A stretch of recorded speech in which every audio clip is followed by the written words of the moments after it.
আমি ছাত্র আন্দোলন বাংলাদেশ কর্তৃক আয়োজিত আজকের এই 34তম প্রতিষ্ঠা বার্ষিকী সমাবেশে উপস্থিত আছেন ইসলামী ছাত্র বাংলাদেশের কেন্দ্রীয় সভাপতি, মঞ্চে উপবিষ্ট আছেন কেন্দ্রীয় নেতৃবৃন্দ এবং সামনে উপবিষ্ট সহযোদ্ধা বন্ধুগণ।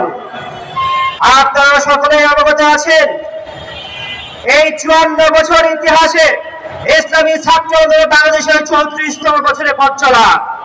সংগ্রামী সাথী বন্ধুগণ, আমরা যখন আমাদের সুনির্দিষ্ট লক্ষ্যে আমরা পৌঁছে গেছি, সুনির্দিষ্ট লক্ষ্যের আমরা দ্বার প্রান্তে এসে গেছি, বিগত ফ্যাসিস্টকে আমরা পতন করতে পেরেছি, নতুন করে এক নব্য ফ্যাসিস্টের উদ্ভব হয়েছে।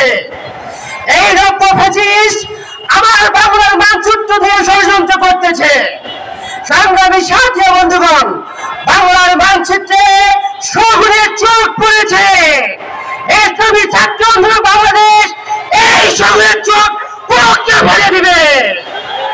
আমরা স্বাধীনতা রক্ষার আন্দোলন করেছি, প্রয়োজনে আন্দোলন করব।